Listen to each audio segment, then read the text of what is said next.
जय हिंद दोस्तों, welcome to Ajay academy.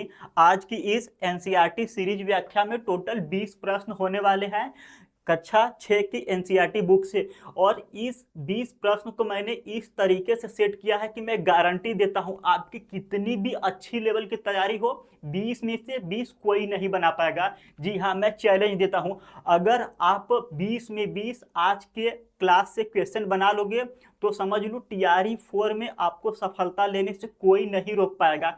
ऐसा मैं इसलिए कह रहा क्योंकि अगर आप 20 क्वेश्चन बना लोगे तो आपका साइंस एकदम नेक्स्ट लेवल का तैयार है। तो देखिए और अपने आप को चेक करिए। जैसा कि फ्रेंड्स, ये एनसीईआरटी जीके जीएस व्याख्या सीरीज का तीसरा क्लास होने वाला है। इससे पहले हम लोगों ने 2 क्लास ले लिया है और इसका मैंने प्लेलिस्ट बना दिया है, वहां से आप लोग चेकआउट कर सकते हैं।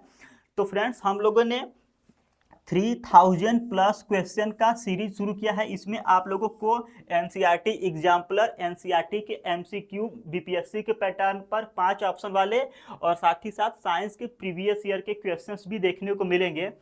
मैं गारंटी दे रहा हूं, जो लोग भी इस सीरीज को शुरू से लेकर लास्ट तक कंटिन्यू कर लेंगे उनका जो जीएस में 8 नंबर का साइंस आएगा, गारंटी दे रहा हूं 8 में 8, या तो अगर एक क्वेश्चन बहुत ही टफ पूछ लिया तो 8 में 7 प्रश्न 100% गारंटीड आप बना लोगे, चाहे आपका कोई सा भी सब्जेक्ट हो। इसके साथ ही साथ जिसका सब्जेक्ट साइंस उसके लिए तो इम्पोर्टेंट है ही।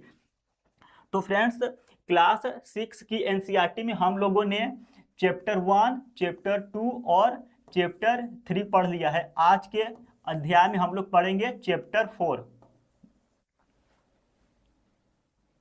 आज हम लोग पढ़ेंगे चैप्टर 4, पौधों को जानिए। और इसमें मैंने टोटल एमसीक्यू और एसर्शन रीजन टाइप की 20 क्वेश्चन सेट किया है और पहले ही क्वेश्चन में आप लोगों को क्लीन बोल्ड करूंगा। ठीक, आप अपने आप को आजमाइए, गारंटी दे रहा 20 में 20 तो नहीं लाने दूंगा। तो चलिए हम लोग बिना समय को गवाए आज के इस सेशन को शुरू करते हैं। तो देखिए, इससे पहले हम लोगों ने 35 क्वेश्चन कर लिया है प्रीवियस के जितने भी चैप्टर्स हैं। तो 36 और आज की इस क्लास का पहला क्वेश्चन, तने में उपस्थित गांठ नोड से पत्तियां और कलियां निकलती हैं। जी बिल्कुल, तने में उपस्थित गांठ और गांठ से पत्तियां और कलियां निकलती है, यानी कि एसर्शन सही है। अब इसका रीजन देखिए, गांठों के बीच का भाग अंतर्ग्रंथि इंटरनोड कहलाता है। जी हाँ, 2 नोड के बीच का भाग इंटरनोड कहलाता है। रीजन भी सही है। तो ए और आर दोनों सही है तथा आर ए की सही व्याख्या है। ए और आर दोनों सही है परंतु आर ए की सही व्याख्या नहीं है। अब बताइए इसका कौन सा ऑप्शन सही होगा। तो देखिए फ्रेंड्स, यहाँ पर एक्सर्शन भी सही है और रीजन भी सही है, परंतु आर ए का सही व्याख्या नहीं कर रहा। तो इसका जो सही आंसर होगा option number B, R A. ए और आर दोनों सही है परंतु आर ए की सही व्याख्या नहीं है। अब देखते हैं ऐसा क्यों। देखिए फ्रेंड्स, ये एनसीईआरटी का इमेज है। देखिए, जो नोड होता है, नोड से ही पत्तियां और कली निकलती हैं।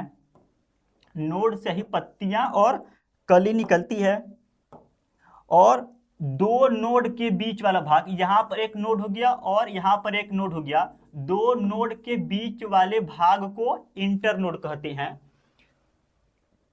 पौधों के तने पर पत्तियां और कलियां हमेशा गांठ नोड से ही उत्पन्न होती है।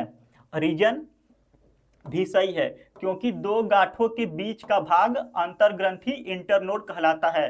जैसे कि देख लीजिए, एक नोड यहाँ पर है और एक नोड यहाँ पर है, 2 नोड के बीच का भाग इंटरनोड यानी कि अंतर्ग्रंथि कहलाता है। लेकिन आर ए की सही व्याख्या नहीं करता है क्योंकि अंतर्ग्रंथि की परिभाषा यह नहीं बताती कि पत्तियां और कलियां गांठ से क्यों निकलती हैं, यह केवल गांठों के बीच के भाग का नाम बताती हैं। तो देखिए, नोड से पत्तियां और कलियां निकलती हैं और 2 नोड के बीच का भाग इंटरनोड कहलाता है, परंतु इसका कोई परिभाषा या कोई पर्याय नहीं है कि इंटरनोड से पत्तियां और कलियां का कोई संबंध है।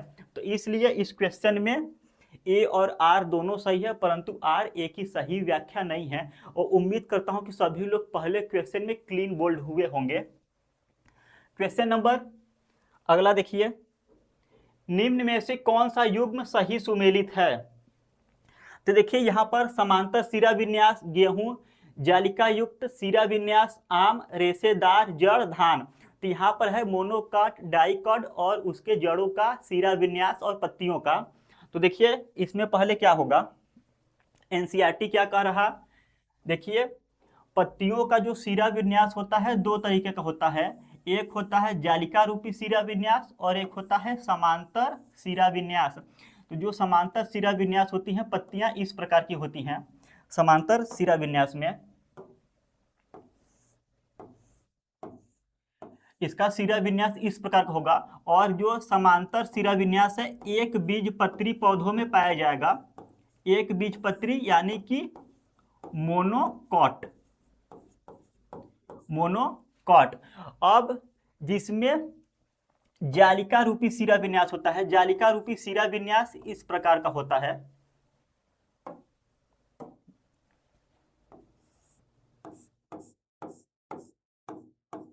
जालिका रूपी जो सिरा विन्यास है ये पाया जाता है डाइकॉट, द्विबीजपत्री पौधों में। तो ठीक देखिए, और जो एक बीजपत्री पौधों की जो जड़ें होती हैं, यानी कि जो मोनोकाट की जड़ होता है, इनकी जड़ें रेशेदार होती हैं, रेशेदार या तो फिब्रस रूट होती हैं, फिब्रस रूट। और जो द्विबीजपत्री डाइकॉट होता है इनकी जड़ें होती हैं मुसला जड़ें या तो टैप रूट बोलते हैं, टैप रूट। और देखिए आज का ये जो चैप्टर है पौधों को जानिए, इससे बीपीएससी टीआरई एग्जाम में भर भर के क्वेश्चन पूछा जाता है, तो बहुत ही इंपॉर्टेंट ये सेशन होने वाला है। तो फिलहाल यहाँ पर देखिए गेहूं एक बीजपत्री यानी कि मोनोकाट पौधा है जिसकी पत्तियों में समांतर सिरा विन्यास होता है, समांतर सिरा विन्यास इस प्रकार का होता है। और जो सभी प्रकार के घास होते हैं, सभी प्रकार के घासों में समांतर सिरा विन्यास होता है और वो एक बीजपत्री होते हैं, और उनकी जो जड़ें होती हैं रेशेदार यानी कि झकड़ा जड़ें, फिब्रस रूट होती हैं। गेहूं एक बीजपत्री हो गया। इसी के साथ देखिए जो आम है, मैंगो, ये होता है दो बीजपत्री, इसकी पत्तियों में जालिका युक्त सिरा विन्यास होता है। फिर फिब्रस रूट किसमें पाया जाएगा, धान में भी क्या पाया जाएगा, रेशेदार जड़ यानी कि फिब्रस रूट पाया जाएगा। तो समांतर सिरा विन्यास यानी कि गेहूं में एक बीजपत्री है, समांतर सिरा विन्यास बिल्कुल सही। जालिका युक्त सिरा विन्यास यानी कि डाइकॉट दो बीजपत्री आम होता है, और इसकी जो जड़ रहेगी टैप रूट रहेगी, टैप रूट दो बीजपत्री है। रेशेदार जड़ धान में पाई जाती हैं और इसकी जो जड़ें होती हैं फिब्रस रूट यानी कि झकड़ा जड़ें। तो धान क्या है, एक बीजपत्री है यानी कि मोनोकॉट। तो फिलहाल इसका जो सही आंसर होगा ए, बी और सी तीनों सही है, तो इसका जो सही आंसर निकल के आएगा उपर्युक्त में से एक से अधिक, more than one of the above, option number D बिल्कुल करेक्ट है। और देखिए क्वेश्चन का स्टैंडर्ड एकदम बीपीएससी के हिसाब से है। अगला प्रश्न देखिए, एसर्शन प्रकाश संश्लेषण मुख्यतः पत्ती की पर्णफलक लैमिना में होता है। जो प्रकाश संश्लेषण पर्णफलक लैमिना में होता है। पर्णवृंत पेटियोल पत्ती को तने से जोड़ता है, तो रीजन भी सही है और एसर्शन भी सही है। अब देखते हैं हम लोग एनसीईआरटी क्या कह रहा। तो देखिए एनसीईआरटी कह रहा पत्ती का वह भाग जिसके द्वारा वह तने से जुड़ी होती है वह पर्णवृंत कहलाती है, यानी कि पेटियोल। तो पत्ती जिसके द्वारा तने से जुड़ी रहती है उसको पर्णवृंत पेटियोल कहते हैं। तो हम लोगों का क्या था, रीजन सही है। इसके बाद पत्ती के चपटे हरे भाग को फलक, फलक या इसी को लैमिना भी बोलते हैं। क्या बोलते हैं, लैमिना।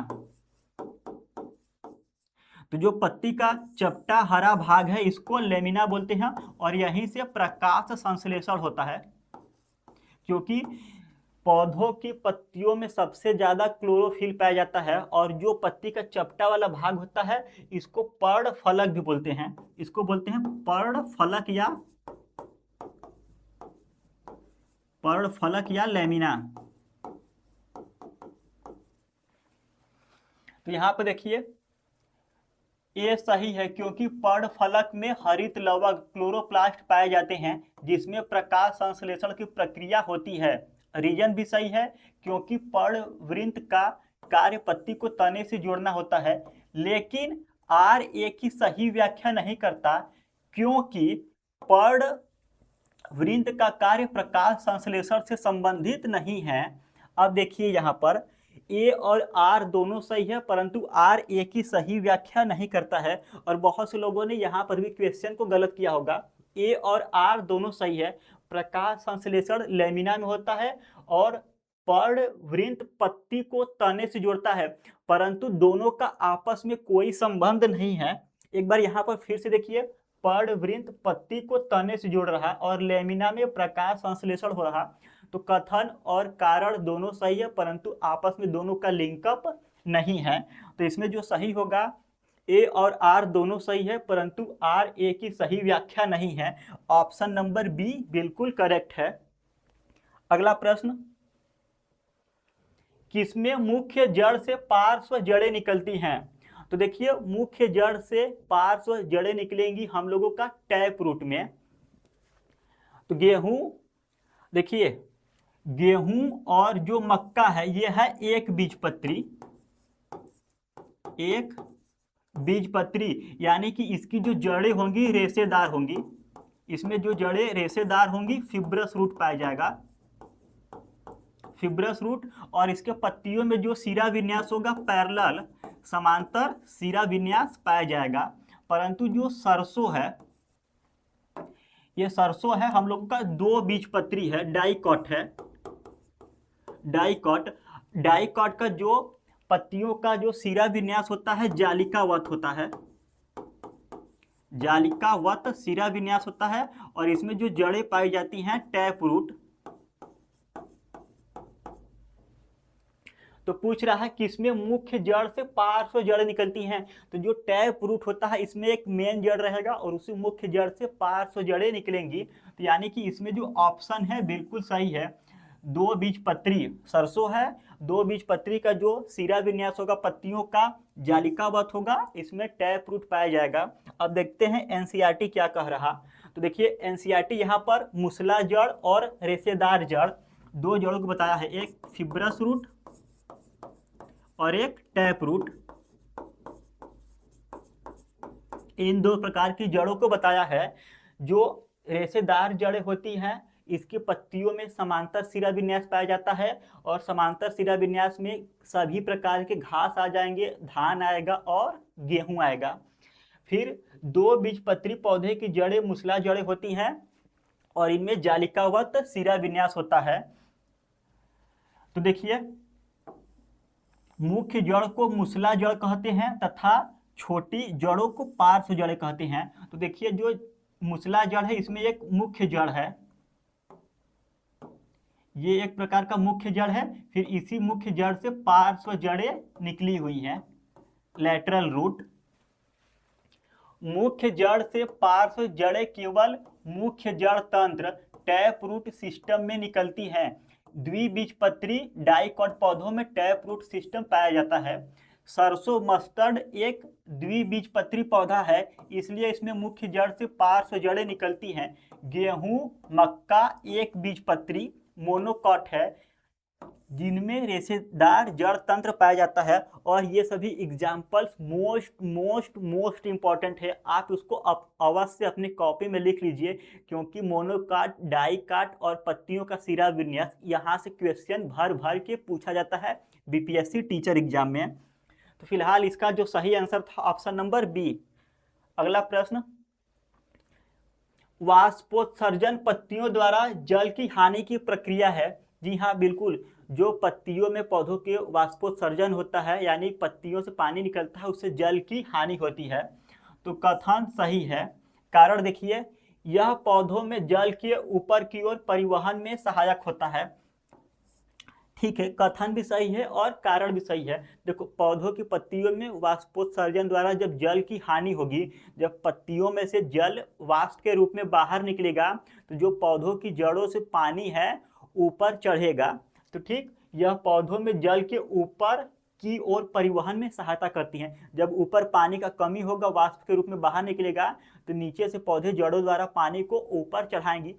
पानी पौधे में ऊपर चढ़ने का मेन रीजन वाष्पोत्सर्जन नहीं है, परंतु बहुत सारे रीजन में से एक रीजन वाष्पोत्सर्जन भी है, पानी का ऊपर चढ़ना। तो यहाँ पर ए और आर दोनों सही है तथा आर ए की सही व्याख्या है। Option A will be correct. अगला प्रश्न, निम्न में से शाक का उदाहरण है। अब यहाँ पर हम लोग तीन चीजों को पढ़ेंगे।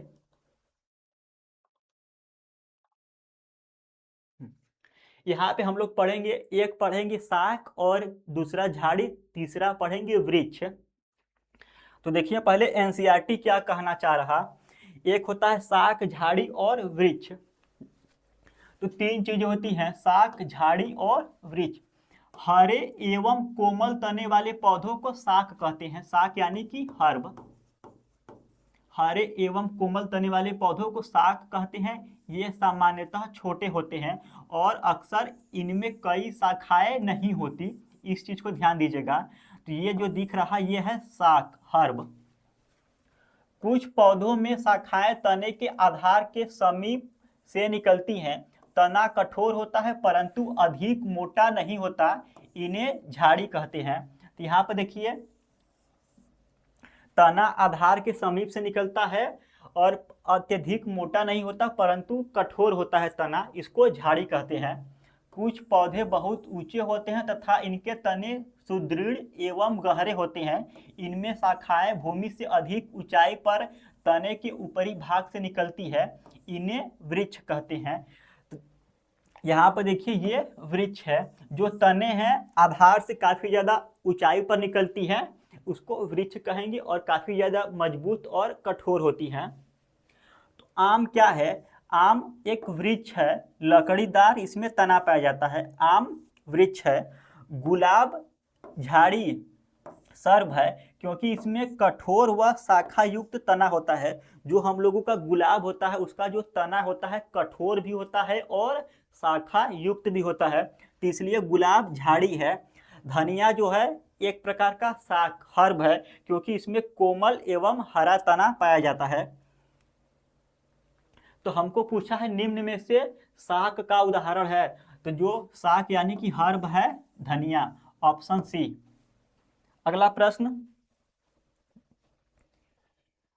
लता को सहारे की आवश्यकता होती है, उनका तना कमजोर होता है। देखिए, यहाँ पर लताएं दो प्रकार की होती हैं, एक आरोही लता होता है और एक विसर्पी लता, क्रीपर्स एंड क्लिम्बर्स। तो यहाँ पहले कथन क्या है, जो लताओं को सहारे की आवश्यकता होती है, बिल्कुल, क्योंकि वो कमजोर होते हैं, उनका तना कमजोर होता है। कथन और कारण दोनों सही है, ए और आर दोनों सही है तथा आर ए की सही व्याख्या है। अब हम लोग देखेंगे एनसीईआरटी क्या कहना चाह रहा। तो देखिए, एनसीईआरटी में दो चीजों को बताया गया है, एक होता है विसर्पी लता यानी कि क्रीपर्स, क्रीपर्स, और एक है आरोही लता, इसको बोलते हैं क्लिम्बर्स। और आरोही लता का उदाहरण हम लोगों का मनी प्लांट है, मनी प्लांट। और विसर्पी लता में हम लोगों का आ जाएगा नेनुआ, आ जाएगा करेला, आ जाएगा और कद्दू भी आ जाएगा। नेनुआ, करेला, कद्दू, इनकी जो लताएं होती हैं क्रीपर्स, विसर्पी लता होता है, जमीन पर ये फैलती है। वाटरमेलन भी इसी में आ जाएगा। अब एनसीईआरटी क्या कह रहा, कमजोर तने वाले पौधे सीधे खड़े नहीं हो सकते और ये भूमि पर फैल जाते हैं, इन्हें विसर्पी लता कहते हैं। ठीक है, विसर्पी लता यानी कि क्रीपर्स। कुछ पौधे सहायता से ऊपर चढ़ जाते हैं, ऐसे पौधे आरोही कहलाते हैं, क्लिम्बर्स। ये शाक, झाड़ी और पेड़ों से भिन्न है। ध्यान दीजिए, जो क्रीपर्स एंड क्लिम्बर्स होते हैं, शाक, झाड़ी और पेड़ों से भिन्न होते हैं। मोस्ट इंपॉर्टेंट, यहाँ पर आप लोगों को बीपीएससी फंसा सकता है क्वेश्चन में, क्योंकि क्लीपर्स एंड क्लिम्बर्स जो हैं शाक झाड़ी और पेड़ों से भिन्न होते हैं। तो अब क्वेश्चन देखिए, क्वेश्चन हो चुका था। अब अगला प्रश्न 43, पुष्प नंबर 43, पुष्प का कौन सा भाग बीजांड को धारण करता है? ये क्वेश्चन देखिए बहुत ही इंपॉर्टेंट है और ये क्लास 6 की एनसीईआरटी से पूछा गया है और कहीं नहीं। और इस टॉपिक से भर भर के क्वेश्चन बीपीएससी टीचर एग्जाम में पूछा गया है। तो देख लीजिए क्लास 6 भी कितना ज़्यादा आप लोगों को इम्पोर्टेंट है। ये जो टॉपिक है बहुत ही मतलब हॉट टॉपिक है, यहाँ से बहुत सारी क्वेश्चंस बनते हैं। तो सबसे पहले हम लोग इसको अच्छे से डिटेल में समझते हैं, ठीक।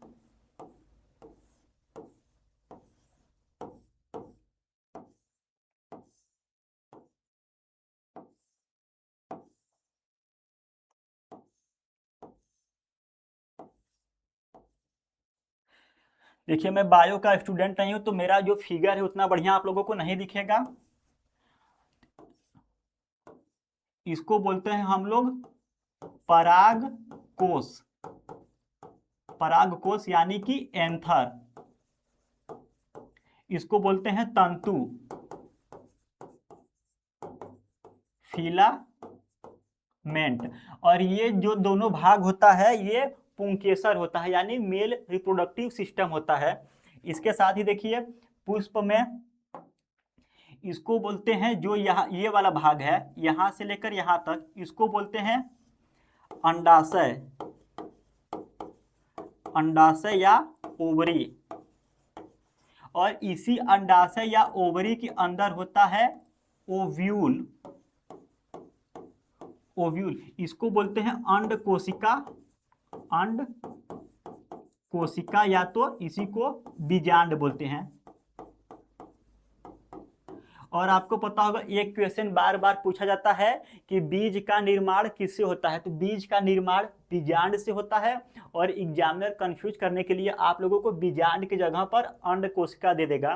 तो अंड कोशिका को ही बीजांड कहते हैं। और बीजांड, अंड कोशिका या ओव्यूल, इन्हीं से किसका निर्माण होता है? बीज का निर्माण होता है, बीज का निर्माण। जो अंडाशय हो गया, और इसको बोलते हैं, एक होता है वर्तिका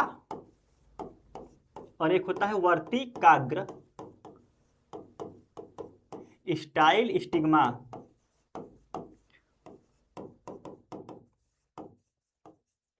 और ये पुष्प का जो है स्त्री केसर यानी कि फीमेल रिप्रोडक्टिव सिस्टम है, इसको बोलते हैं कार्पेल या तो स्त्री केसर। अब यहाँ पर दो चीज दिख रहा होगा, इसको बोलते हैं सेपल।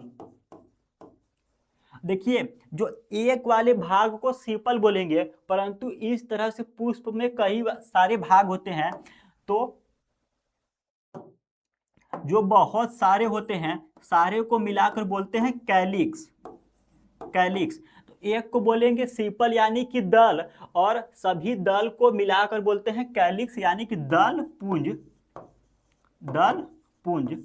तो देख लीजिए सीपल का कार्य, जो सीपल का कार्य होता है, जो जब पुष्प छोटा होता है उसको बाहरी आवरण से सुरक्षा प्रदान करना। तो एग्जाम में क्वेश्चन पूछा जाता है, शायद बीपीएससी टीआर एग्जाम में पूछा गया था, कैलिक्स की इकाई। तो बहुत सारे जो पुष्प होता है छोटे अवस्था में, उसके चारों तरफ हरी हरी पत्ती की तरह संरचना होता है, उसी एक पत्ती को बोलेंगे सेपल। और बहुत सारे जब मिल जाएंगे आपस में तो उसको बोलेंगे कैलिक्स। तो कैलिक्स की इकाई को सेपल कहा जाता है। जो वर्तिकाग्र क्या होता, वर्तिकाग्र यानी कि जो स्टिग्मा होता है, जब पराग कोश में क्या होता है, पराग कोश के अंदर होता है पराग कण, पराग कण होता है यानी कि एंथर। तो पराग कोश से पराग कण जो अंडाशय ओवरी के अंदर होकर जाता है, ठीक, किससे होकर जाता है? वर्तिकाग्र से। तो वर्तिकाग्र का मेन कार्य है पॉलिन ग्रेन को एक्सेप्ट करना। जो पुष्प का कौन सा भाग बीजांड को धारण करता है? तो देख लीजिए बीजांड किसके अंदर है? अंडाशय ओवरी के अंदर है। तो यहाँ पर ऑप्शन ए बिल्कुल करेक्ट है। ऑप्शन ए बिल्कुल करेक्ट है। अगला प्रश्न,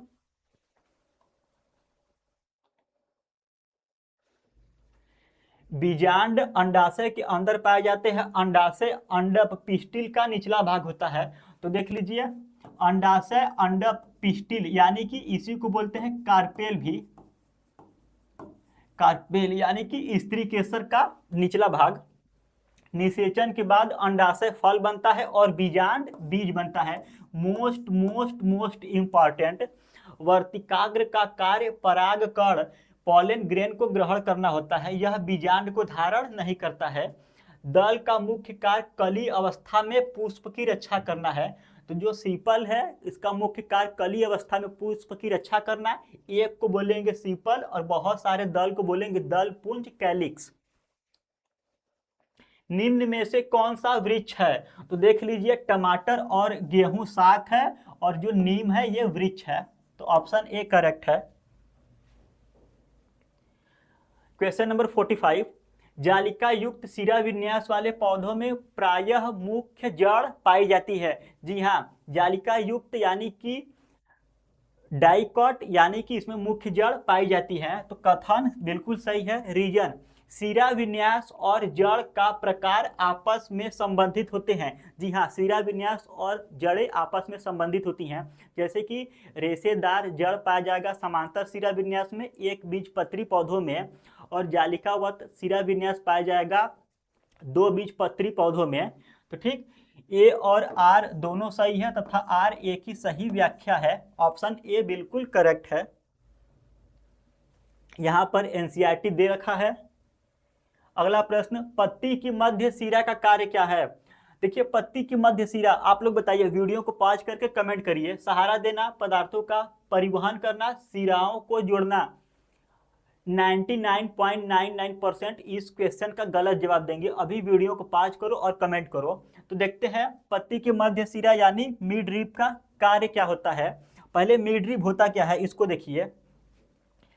पत्ती में जो यहाँ पर हो गया पेटियोल पर्णवृत्त और इसको बोलते हैं मध्य सिरा मिड रिब, और इसी मध्य सिरा से अनेक सिराएं निकलती हैं अलग अलग।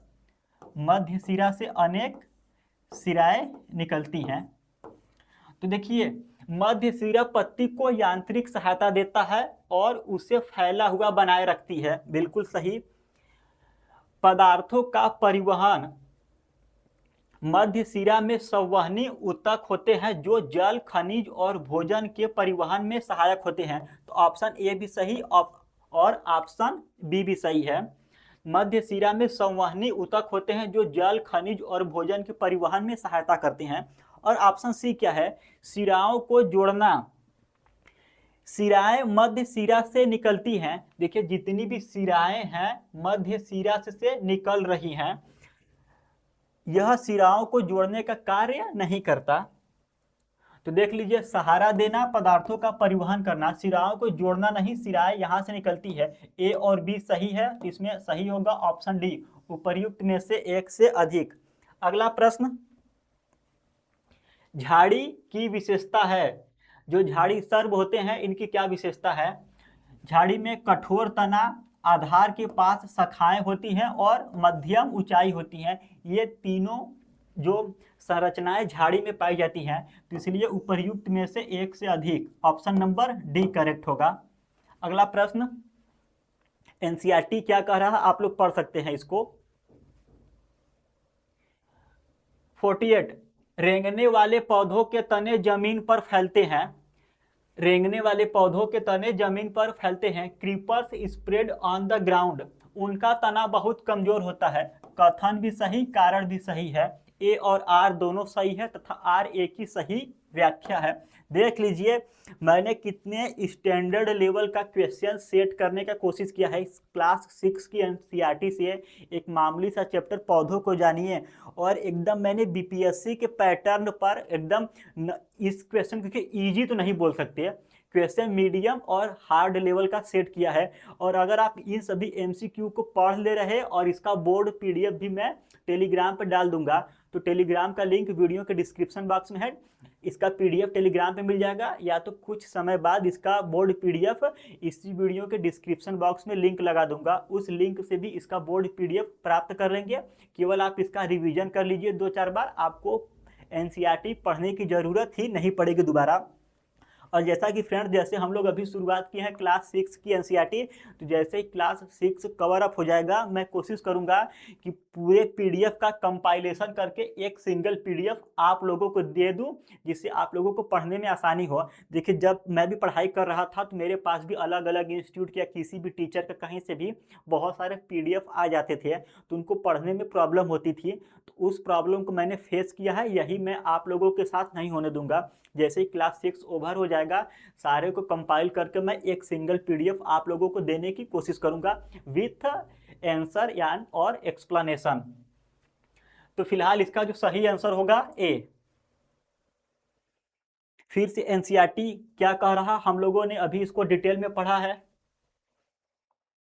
निम्न में से पुंकेसर का भाग है। देखिए, पुष्प में 2 भाग होते हैं, एक मेल वाला भाग होता है और एक फीमेल वाला भाग। फीमेल वाले भाग को स्त्री केसर बोलते हैं, या तो हम लोग बोलते हैं कार्पेल, या तो बोलते हैं पिस्टिल। पुंकेसर वाले भाग को बोलते हैं स्टेमेन। तो पहले देखिए एनसीईआरटी क्या कहना चाह रहा। तो पुंकेसर यानी कि मेल वाला भाग, स्टेमेन, इसमें हम लोगों का होता है तंतु फिलामेंट और होता है परागकोश एंथर। फिर जो स्त्री केसर का भाग होता है अंडाशय, वर्तिका, वर्तिकाग्र, स्टाइल, स्टिग्मा और ओवरी। तो देख लीजिए, वर्तिका फीमेल वाला भाग हो गया, परागकोश और तंतु ये है पुंकेसर वाला भाग, यानी कि ए और बी उपर्युक्त में से एक से अधिक, ऑप्शन डी। अगला प्रश्न, दल का मुख्य कार्य है सीपल। देखिए, जो कैलिक्स की इकाई सीपल होती है, दल किसकी इकाई है? कैलिक्स की। कैलिक्स को बोलते हैं दल पुंज और सीपल को बोलते हैं दल। अब देखिए ये होता क्या है, जैसे देखिए यहाँ पर ये पुष्प है, अब यहाँ पर ये स्त्री केसर यानी कि फीमेल वाला भाग है, ओवरी, स्टाइल, स्टिग्मा। इसी के साथ मेल वाला भाग देखिए एंथर और फिलामेंट हो गया। अब जब पुष्प आप लोगों देखोगे तो एक तो पुष्प में पंखुड़ियां होती हैं, जो पुष्प होता है उसकी जो पत्तियां होती है, और पुष्प के नीचे ग्रीन कलर का भाग होता है, पत्ती के समान संरचनाएं होती हैं, इस तरह से आपको दिख रहा होगा जो ग्रीन वाला भाग है। तो इसी एक ग्रीन वाले भाग को बोलते हैं सेपल, एक ग्रीन वाले भाग को बोलते हैं सेपल। और सारे जब आपस में मिल जाएंगे सभी को एक साथ बोलेंगे कैलिक्स। सभी को एक साथ क्या बोलेंगे? कैलिक्स, यानी कि दल पुंज। मोस्ट इंपॉर्टेंट है, यहां से एग्जामिनर क्वेश्चन में फंसाता है, कैलिक्स की इकाई क्या होती है? तो कैलिक्स की इकाई सेपल होती है। तो एक को सेपल और सारे को आपस में कैलिक्स बोलेंगे। अब देखिए इस सेपल का कार्य क्या होता है। दल का मुख्य कार्य कली अवस्था में पुष्प की रक्षा करना होता है। यह आंतरिक कोमल भागों, पंखुड़ी, पुंकेसर, अंडप को बाहरी नुकसान से बचाता है। तो इसका मेन कार्य होता है कली अवस्था में पुष्प की सभी भागों की रक्षा करना। तो पुष्प की रक्षा करना इसका मेन कार्य है, परागण करना नहीं, बीज बनाना नहीं। तो ऑप्शन नंबर ए बिल्कुल सही होगा। अगला प्रश्न देखिए, और देखिए फ्रेंड्स, मैं आप लोगों को ओवर कॉन्फिडेंस तो नहीं है, परंतु मैं जितना भी अभी यूट्यूब पे सर्च किया हूँ, जानने की कोशिश किया हूँ, क्लास 6 की एनसीईआरटी से इस तरह का क्वेश्चन कोई नहीं बनाया होगा। मैं मतलब चैलेंज नहीं दे रहा, मेरे अनुमान में मैंने जितना भी लोगों को देखा है, टीचर्स को जिस हिसाब से पढ़ाया है, इस लेवल का क्वेश्चन तो कोई भी सेट नहीं किया है। अगला प्रश्न, निम्न में से किसमें रेशेदार जड़ पाई जाती हैं? तो देखिए रेशेदार जड़ें जो पाई जाती हैं एक बीजपत्री पौधों में, तो गेहूं, धान हो गया और यहाँ पे देखिए गेहूं एक बीजपत्री है, इसमें रेशेदार जड़ पाया जाता है। मक्का मक्का भी एक बीजपत्री है, इसमें भी रेशेदार जड़ पाया जाएगा। और धान भी एक बीजपत्री है, इसमें भी रेशेदार जड़ पाया जाएगा। तो गेहूं, मक्का, धान सभी एक बीजपत्री, सभी में रेशेदार जड़ पाया जाएगा। तो इसका जो सही आंसर होगा उपर्युक्त में से एक से अधिक। अगला प्रश्न, तना जल एवं खनिजों का संवहन करता है। देखिए जो तना है जल एवं खनिज का संवहन करता है। तना पत्तियों को सूर्य के प्रकाश की ओर उठाकर रखता है। तो कथन भी सही है और कारण भी सही है। तो बताओ इसका सही आंसर कौन सा होगा, ए होगा कि बी होगा? तना जल एवं खनिजों का संवहन करता है, तना पत्तियों को सूर्य के प्रकाश की ओर उठाकर रखता है। ए और आर दोनों सही है, परंतु इसका हम लोग कुछ एक्सप्लेनेशन देखते हैं। एनसीईआरटी ने यहाँ पर बताया हुआ है कि तना जल एवं खनिज को पत्ती एवं पौधों के अन्य भागों तक पहुंचाता है।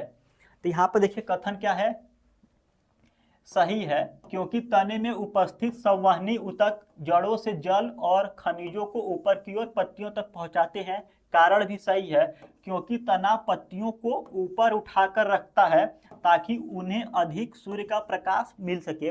तना पत्तियों को ऊपर उठाकर रखता है ताकि उन्हें अधिक प्रकाश मिल सके। अब यहाँ पर देखिए, लेकिन आर ए की सही व्याख्या नहीं करता। मुख्य रूप से बुश या श्रब कहा जाता है। लेकिन आर ए की सही व्याख्या नहीं करता, क्योंकि आर तने का समर्थन स्थिति से जुड़ा कार्य बताता है। जो आर है यानी कि कारण है, तने का समर्थन स्थिति से जुड़ा कार्य बताता है, जबकि ए तने के संवहन कार्य से संबंधित है। तो ए का अपना अलग कार्य है और आर का अपना अलग कार्य है, जबकि ए और आर दोनों सही है, परंतु आपस में दोनों का कोई लिंकअप नहीं है। इसी दोनों का लिंकअप ना होने की वजह से ए और आर दोनों सही है, परंतु आर ए की सही व्याख्या नहीं है। ऑप्शन बी बिल्कुल करेक्ट होगा।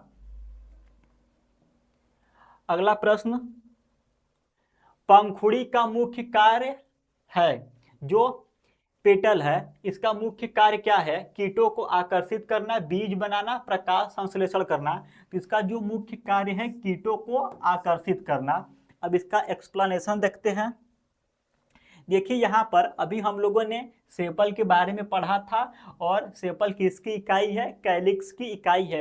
एक हरे वाले भाग को सेपल बोलेंगे और जितने भी हरे भाग होते हैं उनको साथ में बोलेंगे कैलिक्स। यहाँ से भी क्वेश्चन बनता है। और जो पुष्प की जो पंखुड़ियां होती है, यानी कि इसमें जो दिख रहा है ये कलरफुल होती है, तो इनका मेन कार्य क्या होता है? पेटल का पंखुड़ियां प्रायः रंगीन, सुगंधित और आकर्षक होती है। इनका मुख्य कार्य कीटों को आकर्षित करना होता है ताकि परागण पॉलिनेशन हो सके, इसलिए यह सही उत्तर है। ठीक, तो इनका मुख्य कार्य है कीटों को आकर्षित करना ताकि पराग कोष से पराग कण निकलकर जो हम लोगों का वर्तिकाग्र है वहां पर चले जाए और पॉलिनेशन हो सके। कीटों को आकर्षित करती है, इनका मेन कार्य है। क्वेश्चन नंबर 54, निम्न में से सही कथन है? पर्ण फलक पत्ती का चपटा भाग होता है, बिल्कुल सही। सिराएं मध्य सिरा से निकलती हैं, जी हाँ, जो सिराएं मध्य सिरा से निकलती है। पर्णवृंत पत्ती को तने से जोड़ता है, सी भी सही है। तो इसका जो सही आंसर होगा ऑप्शन नंबर डी। अब एनसीईआरटी देखते हैं क्या कह रही। एनसीईआरटी को आप लोग यहाँ पर पढ़िएगा, यहाँ इमेज दिया हुआ है। पर्णवृंत पत्ती को तने से जोड़ता है, और यहाँ पर जो सिराएं हैं, सिराएं से मध्य सिरा निकलती है। ये सॉरी, जो बीच में मध्य सिरा है, मध्य सिरा से सिराएं निकलती है। किससे? मध्य सिरा से सिराएं निकलती है। और पर्ण फलक lamina is the flat part of leaf. A, B और सी सभी सही है। कथन देखिए, अंडप पिस्टिल पुष्प का मादा प्रजनन भाग है। तो देख लीजिए, मादा प्रजनन भाग को स्त्री केसर, कार्पेल और पिस्टिल भी बोलते हैं, साथ ही साथ स्त्री केसर के साथ अंडप भी बोलते हैं।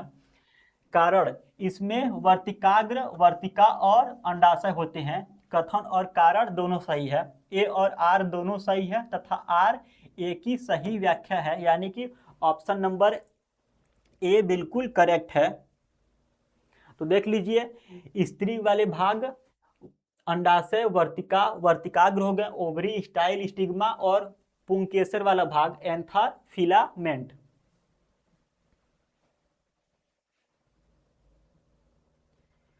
तो देखिए फ्रेंड्स, इस चैप्टर में हम लोगों ने टोटल 20 क्वेश्चन को कंप्लीट किया, टोटल 20 प्रश्न। और मैंने शुरुआत में ही आप लोगों को चैलेंज किया था कि 20 में से 20 प्रश्न एकदम करेक्ट आज की क्लास में कोई नहीं कर पाएगा, क्योंकि इतने हार्ड लेवल का क्लास 6 की एनसीईआरटी को सेट किया था। अगर जितने भी लोगों का 20 आउट ऑफ 20 आ गया होगा तो समझ लीजिए आपकी जो साइंस की तैयारी है एकदम नेक्स्ट लेवल की चल रही है, और आप साइंस में मैक्सिमम से मैक्सिमम नंबर स्कोर कर पाओगे आगामी बीपीएससी टीआरई 4 के एग्जाम में। और जितने भी लोग नए हैं, अभी चैनल को सब्सक्राइब नहीं किए हैं, तो प्लीज़ टीआरई 4 के लिए चैनल को सब्सक्राइब कर लीजिए, आप ही का फ़ायदा होगा। और इसका जो बोर्ड पीडीएफ है टेलीग्राम पे मिलेगा, टेलीग्राम पे नहीं जुड़े हैं तो टेलीग्राम का लिंक वीडियो के डिस्क्रिप्शन बॉक्स में है। कल फिर मिलते हैं क्लास 4 में इसी तरीके से धमाकेदार सेशन में, और मैं कोशिश करूँगा कि जो क्वेश्चन की संख्या है उसको अब इंक्रीज करूं, कम से कम एक सेशन में हम लोग 2 चैप्टर को कवर करें। और 2 चैप्टर कवर करने के लिए चैप्टर के लेंथ पे डिपेंड करता है, अगर छोटा चैप्टर है तो 10 क्वेश्चन में, बड़ा चैप्टर है तो 20 क्वेश्चन 25 क्वेश्चन हम लोग बनाने का कोशिश करेंगे। वीडियो यहाँ तक देखने के लिए आप सभी का बहुत बहुत धन्यवाद।